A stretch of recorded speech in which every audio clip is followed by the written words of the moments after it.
What a super pleasure. We are with one of the best, the most iconic DJs and producers.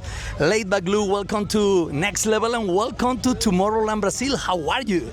Good to see you, Luis. Thank you for having me. It's so amazing to be back here.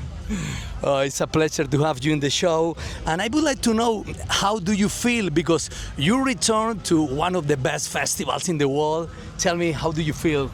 Oh, it's been a while since I've been back. I think it must have been 2017, the last time I was here. And just to see this again and to bring Super You and Me back here in Brazil is incredible. Wow. At Tomorrowland, Belgium, you did an incredible DJ back-to-back with many DJs. It was crazy. Please tell us, how do you start with this idea? It's a funny story because I didn't have anything planned. It was the night before that I was like, oh, this needs to be the biggest back-to-back ever at Tomorrowland. And I'm like, but it's the night before, how are we gonna do this? I had no clue. And so I went to the artist area on the day and I just asked every DJ, hey, you wanna do back-to-back? Hey, you wanna do back-to-back? And I spoke to 24 DJs and then 16 DJs showed up and we did the biggest back-to-back ever at Tomorrowland. Congratulations, it's a super idea. Super You and Me has always been about giving a new DJs an opportunity, a chance. Why is so important for you to give this chance to new talents? Well, it's something I remember from me coming up, being the next generation, and there were so many people that wouldn't give me a chance. And I was like, when I get more famous, I want to give the new generation a chance. And also, I love to see the new generation come up and become successful. And it's like, whenever that happens, it's really fulfilling for me. Wow, that's amazing. You are also a teacher. You are a very busy man in the Tomorrowland Academy. What is the most important thing to share with the students? Well, I think it's the enjoyment of DJing first, because they come in and they're like very new. But then it's about the many layers of DJing that they can learn.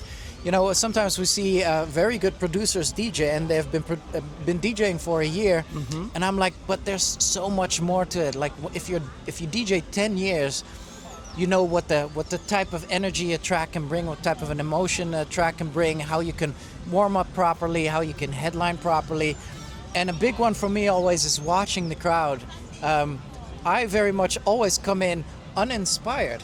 I'm not inspired to play a set until I watch the crowd and I'm like, oh, that is what I need to play. So the crowd inspires me, and watching the crowd is so important. Wow, that's amazing. Your song, I Got Soul, it's crazy, with James Brown. Incredible. I would like to know, has it been difficult to mix the original sound, soul music, with electronic music? Oh, it was crazy. It was nothing that I wanted. It just happened. Like, I didn't pick a old James Brown song and thought, haha, I'm going to be smart, I'm going to put out a new version of it.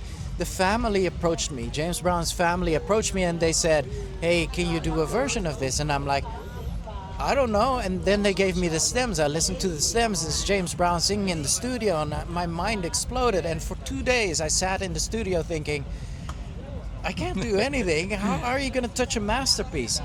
But then I spoke to James Brown's grandson, Jason Brown, and he told me, just do your thing.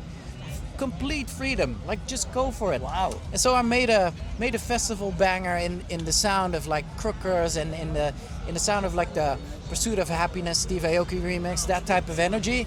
Tested it out at some festivals. It was a banger, and I got to officially put it out as a collaboration with James Brown. And for everyone that's watching and who doesn't know how big James Brown is, he was the mentor of Michael Jackson.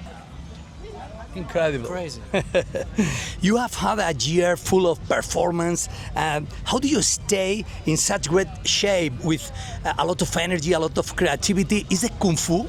Well, I still do Kung Fu very much, but outside of DJing, I'm still very much living the martial arts life. I'm doing Brazilian Jiu-Jitsu right now for a year, which is great.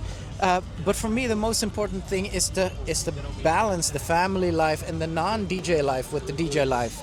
There's a couple of things you should not do as a DJ: is to go to a lot of after parties, less drinking, And then when you're in family mode, just be in family mode, enjoy that time. And I think after all of these decades, I finally found a balance to switch on the DJ knob and switch it off.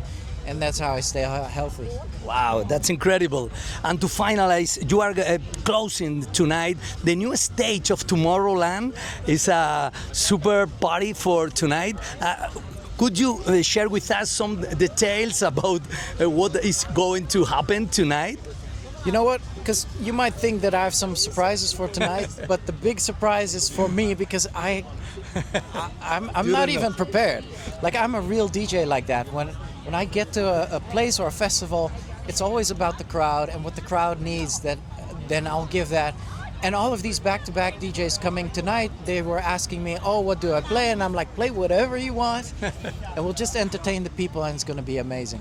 Okay, I'll be there. Thank you very much for your time, for the interview, and congratulations for this incredible career. Look.